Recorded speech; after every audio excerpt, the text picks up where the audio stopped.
Hola jóvenes, bienvenidos a su curso de Introducción a la Ciencia de Materiales 2. Y siguiendo con nuestra segunda unidad, vamos a seguir hablando sobre lo que es la destrucción del metal. En este caso, hablaremos sobre un concepto importante que es la fatiga.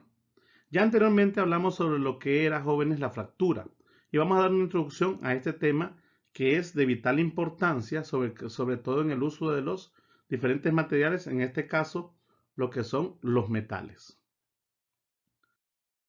¿Qué es la fatiga? Bueno, es la disminución de la resistencia o falla de un material debido a un esfuerzo repetitivo el cual puede estar por encima o por debajo de la resistencia a la fluencia, jóvenes. Básicamente, podemos decir que la fatiga se da por el constante trabajo que una pieza o una maquinaria van a estar haciendo, y estas a su vez se someten a diferentes tipos de esfuerzos durante su vida útil o vida en servicio de la misma. Y esas resistencias, jóvenes, son las resistencias a la fluencia, miren, de los materiales. Esa resistencia a la fluencia, jóvenes, es la resistencia hacia donde los elementos están constantemente fluctuando con respecto a su propio desempeño en el área o básicamente en eh, lo que es los límites elásticos y plásticos de los materiales. Este es un fenómeno común en los componentes de soporte de carga de automóviles, aviones, álabes de turbina, amortiguadores, cigüeñales, cualquier tipo de maquinaria, jóvenes. También en implantes médicos se han fijado el desgaste, el uso, incluso en las partes del cuerpo normales tenemos desgaste nosotros que debido a su excesiva repetición o uso producen fatiga y esa fatiga va produciendo desgastes. Productos de consumo como el calzado, todo eso, jóvenes, todo ese tipo de cosas está en un constante sistema de fatiga, lo que conlleva, jóvenes, a un desgaste propio del material.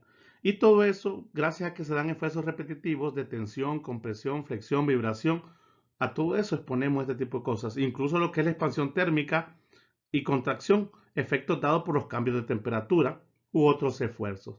Estos esfuerzos con frecuencia están debajo de la resistencia de la fluencia del material.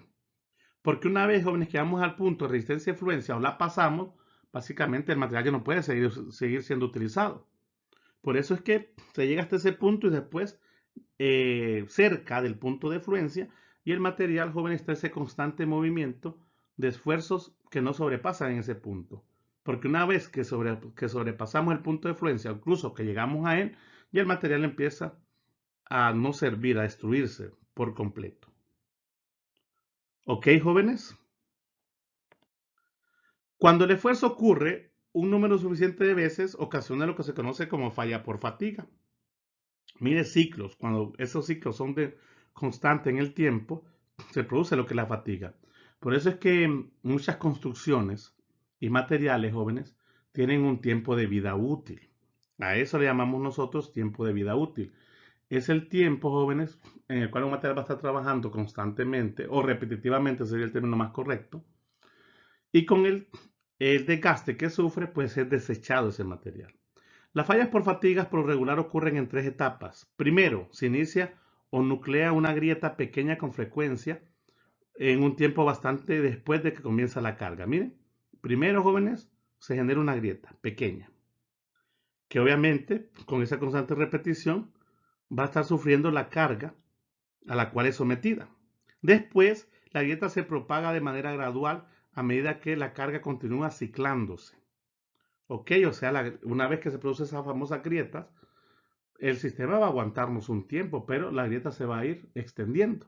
¿Se han fijado en los cristales de los vehículos, jóvenes? Cuando de repente cayó un golpecito en el cristal y con el tiempo, miren, se genera una grieta y a medida que pasa el tiempo esa grieta se va extendiendo. ¿Ok? Por el constante, obviamente. En el caso de una deformación, solo la idea del ejemplo es solamente lo que sucede con la grieta, no en sí con el ciclo, porque ahí no hay un ciclo repetitivo, pero algo sucede con lo mismo con los materiales. Si hay una grieta, jóvenes, sobre un material y ese material está en un constante trabajo de esfuerzos o se metió a fuerza en un momento, esa grieta, jóvenes, o esa imperfección que vimos en el video pasado, está generando, que va, bueno, va aumentando de hecho. Y por último, ocurre una fractura repentina del material cuando la sección transversal restante del material es muy pequeña para soportar la carga aplicada. ¿Qué significa eso? Como ya el restante de sección de área, que está buena y es muy pequeña, ya no soporta la carga. ¿Qué sucede? El material básicamente llega al punto de fractura, es cuando piezas se dañan eh, y lo malo que pueden provocar daños graves, jóvenes, a nivel industrial. Cuando eso ocurre, por eso hay que tener mucho cuidado, por eso existe la inspección.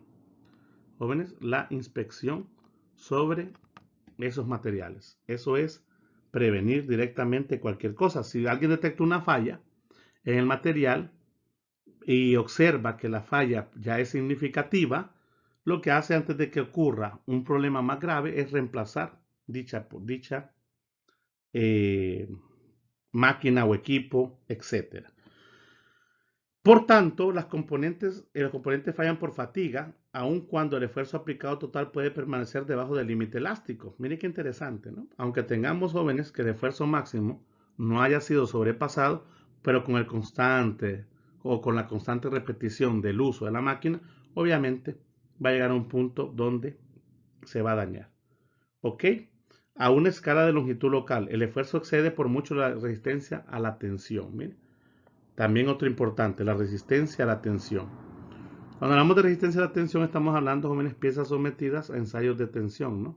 Directamente hay una resistencia máxima y aunque el material, jóvenes, no sobrepase ese esfuerzo máximo, o sea que las fuerzas estén dentro de los límites, pero como ha habido una grieta, eh, una imperfección, pues se va a provocar un daño gradualmente. Eso seguro, ¿ok? ¿Estamos de acuerdo? Ojo, una pequeña grieta no quiere decir, puede ser que la maquinaria sea muy cara. Si hay una pequeña grieta que todavía puede seguir soportando, uno puede hacer algún cálculo para ver cuánto tiempo podría estar de vida en ese punto. Pero una vez que llega a cierto límite, por eso hay que estar en constante revisión. Cuando ya el área de sección es muy pequeña para seguir soportando un cambio cíclico de esos sistemas, entonces se procede a reemplazar la pieza antes de ocasionar o que ocasione un problema más grave. Para que ocurra la fatiga, al menos una parte del esfuerzo del material tiene que ser de tensión mínimo. Por lo general se trata con la fatiga de materiales metálicos y poliméricos. Las fallas por fatiga con frecuencia son fáciles de identificar, incluso a simple vista o por simple inspección. La superficie de la fractura, en particular cerca del origen, eso es lo que vamos a ver, jóvenes, que la superficie de la fractura está por lo regular cerca de un punto origen o en una superficie regular del sistema, la cual es lisa. La superficie se vuelve más áspera a medida que la grieta origina aumento de tamaño. Miren qué interesante, ¿no? Pasamos de una zona lisa a una zona áspera a medida que la grieta empieza a aumentar. Y puede ser fibrosa durante la propagación final de la grieta. Cuando ya la grieta va a llegar al punto de dañar o destruir la pieza, pues se pueden observar unas pequeñas fibras cerca de eso. Entonces podemos identificar esa parte. Bueno, pasamos de una parte lisa, después una parte rugosa, hasta que vemos un conjunto de fibras. Obviamente nosotros nos vamos a tratar, o se trata de evitar, de llegar a ese punto de fibras para que podamos reemplazar la pieza, o se pueda hacer reemplazada la pieza, jóvenes, sin que provoque daños grandes. Hay un tipo de ensayo muy importante en el caso de la grieta, jóvenes, que se dan por ensayos no destructivos, que se van a ver en su clase de de experimento de estudio de materiales 1.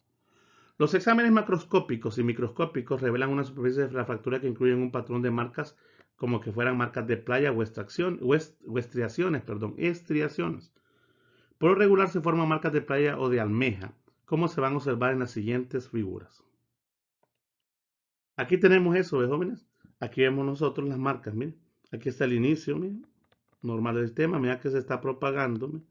Se van generando más esas imperfecciones y vamos observando, pasamos de una zona lisa a una zona un poco más rugosa y obviamente después, jóvenes, a una zona que ya no es fácil de ver, no es, mejor dicho, no tiene un patrón muy sencillo de identificar. Aquí vemos una micrografía de lo que ha sucedido de una falla por fatiga y aquí vemos cómo se va extendiendo, va tipo ese material, lo que sea una especie de concha del sistema. Los resultados de la prueba de fatiga son los siguientes. La prueba de fatiga puede indicar cuánto puede sobrevivir una pieza o las cargas máximas permisibles que pueden aplicarse sin ocasionar falla. Pero vuelvo y repito, con el constante movimiento cíclico de la pieza o trabajo de la pieza, se llama puesta de trabajo de pieza. Obviamente con el tiempo, si hay una grieta por ahí, va a llegar a un punto donde la fatiga incluso puede ser menos tiempo de vida al que se le dio, ¿no? El límite de la resistencia es la fatiga, el cual es el esfuerzo debajo del cual existe un 50% de probabilidad de que la falla por fatiga nunca ocurra. Es el criterio de diseño preferido por todas las personas, en este caso por los diseñadores. Se protegen con el 50%. Si por ejemplo una pieza es capaz de soportar 100 ciclos por segundo, para dar un ejemplo, una persona va a decir, un diseñador consciente de su trabajo, cuyo que también quiere proteger su nombre, etcétera, va a decir esa pieza solamente puede cumplir con 50 ciclos por segundo, por dar una idea. Se está protegiendo al 50%. Un buen diseñador, jóvenes, se protege bastante. Por eso es que no es extraño que a uno le digan, fíjense que esa pieza o ese equipo o esa máquina tiene un año de garantía. Porque mínimo ya está probado que por más problemas, a menos que sea un problema ya de uso, el sistema va a durar mínimo 2 años. Obviamente hay una protección de un año. Ahora, si le dicen ahí tener 5 años de garantía, le están diciendo que están diciéndome que esa pieza está realmente diseñada para 10 años. Ojo, un buen fabricante. ¿Ok? Por eso no es extraño que en ocasiones digamos, wow, cuánto duró esa pieza, qué buen material, qué buena marca, etcétera. Pero lo que ha sucedido, jóvenes, es que ellos hicieron sus cálculos durante el diseño. Investigaciones recientes sobre muchos metales han mostrado que es probable que no exista un límite de resistencia a la fatiga. También se necesita explicar la presencia de corrosión sobre cargas ocasionales, cuando de repente hay cargas que no están dentro del sistema o del ciclo del sistema, problemas químicos como corrosión y otros mecanismos que pueden ocasionar que el material falle debajo del límite de resistencia a la fatiga. También se toman en cuenta, jóvenes. Aunque a veces en el diseño, pues, puede ser que alguien lleve una máquina, jóvenes, a trabajar bajo ciertas condiciones no agradables, donde hay humedad, etcétera. Obviamente todo eso va a ir dañando la muestra, el equipo, perdón.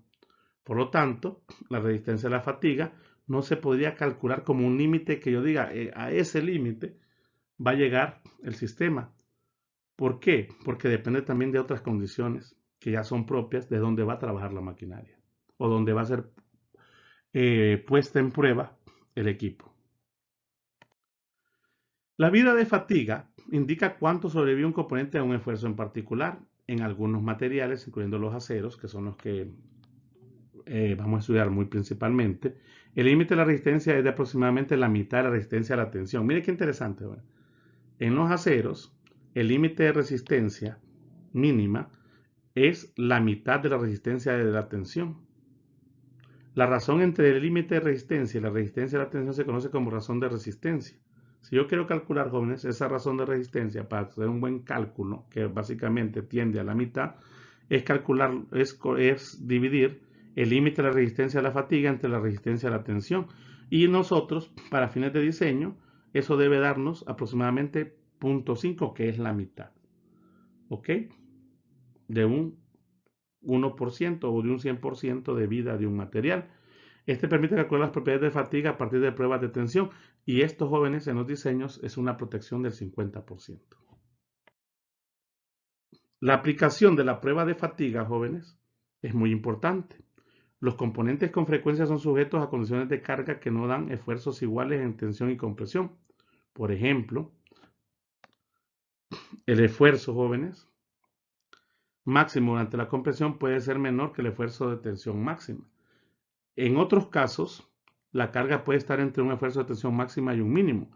Si tenemos una curva SN, curva de Wöhler, la cual presenta la amplitud del esfuerzo en función del número de ciclos de falla, podemos ver a continuación, jóvenes, la siguiente gráfica, donde tenemos, jóvenes, la aplicación de ese esfuerzo, miren, versus el número de ciclos del sistema. Aquí tenemos dos elementos, lo que son todos los aceros, bueno, aceros de herramienta, perdón, y lo que son aleaciones de aluminio. Miren, si observamos nosotros, jóvenes, la aplicación de fuerzas son mayores en los aceros y los números de ciclo, pues podemos ir tomando de acuerdo a la misma cantidad de ciclos. Por ejemplo, aquí, jóvenes, donde se intersecta este punto, tenemos 100.000 ciclos, en este caso para una herramienta de acero, a 90.000 PSI de aplicación, donde el límite de endurecimiento es 60.000 PSI en el caso del acero. Y así puedo calcular otros parecidos como el aluminio. ¿Miren? Para la misma cantidad de números de ciclo, tenemos un esfuerzo arriba de 40.000 PSI, en este caso. Muy interesante esta parte. Aquí tenemos tres gráficas que nos dan el ejemplo de esfuerzos durante estos sistemas de los ciclos de vida. Tenemos, jóvenes, los esfuerzos sigma sub A, que son los esfuerzos límites del sistema, y sigma M, que son los esfuerzos directamente máximos que puede soportar un punto. ¿Ok? Sistemas en compresión y en tensión, y tenemos esos ciclos, miren, dados por esta función sinusoidal de los sistemas. Y como pueden observar, esos esfuerzos pueden ir variando, miren, de acuerdo a las propiedades de los materiales que estemos trabajando. Es muy importante tener mucho cuidado, jóvenes, con estas puestas en funcionamiento de los sistemas, ya que los ciclos o el tiempo de uso de las máquinas, jóvenes, depende también no solamente del material en sí, sino de las imperfecciones que éste tenga. La amplitud, por ejemplo, del esfuerzo sigma sub A se define como la mitad de la diferencia entre los dos esfuerzos, tanto el máximo como mínimo. Y el esfuerzo medio, sigma M, se define como el promedio entre los esfuerzos máximos y mínimos dividido entre 2. Miren, entonces tenemos en la gráfica anterior el sigma sub A, que se define como la mitad, como la amplitud del esfuerzo, que define la diferencia entre los esfuerzos máximos y mínimos, y el esfuerzo medio, que es un promedio entre esos esfuerzos. Un esfuerzo de compresión se considera un esfuerzo negativo y un esfuerzo de tensión se considera un esfuerzo positivo. A medida que aumenta el esfuerzo medio, miren, este esfuerzo, la amplitud del esfuerzo debe disminuir para que el material soporte los esfuerzos aplicados. Todo esto, jóvenes, todas estas ecuaciones son ecuaciones que me permiten a mí diseñar sobre y el material de alguna manera. La condición anterior, resumiéndola por medio de la relación de Goodman, nos dice que sigma sub A es igual a sigma sub FC de 1 menos la razón entre sigma sub M, que es el esfuerzo medio, y sigma RT. ¿Qué son esos? Bueno, el sigma sub FS es la resistencia a la fatiga, deseada para el esfuerzo medio, ¿ok? A partir de 0. Y sigma RT es la resistencia a la tensión del material. Muy importante, joven. Resistencia a la tensión del material y la resistencia a la fatiga deseada para el esfuerzo medio de 0, directamente. Y esta ecuación, jóvenes, puede ser muy interesante, sobre todo en los procesos de diseño.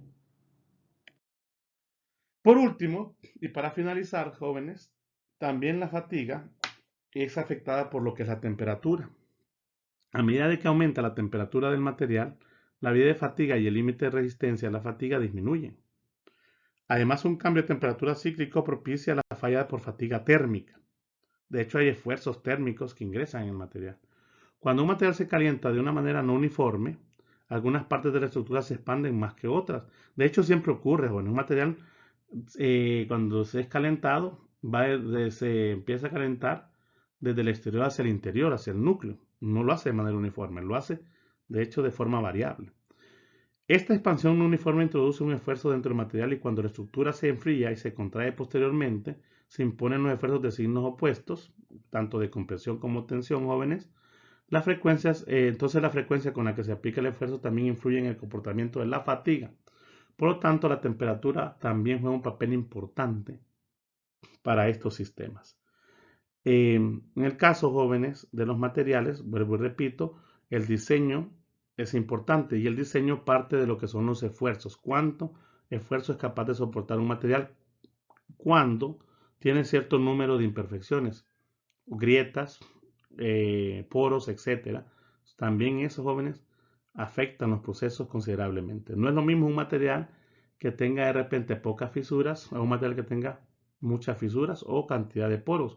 aunque sea el mismo material y lo queramos poner a prueba, los tiempos de vida, en este caso fatiga para nosotros, también el hecho de la fatiga, van a ir aumentando y reduciendo el tiempo de ciclo de vida del material. Bueno, jóvenes, cualquier duda o consulta, estamos ahí a la orden. Lo vamos a ver próximamente y éxitos, bendiciones.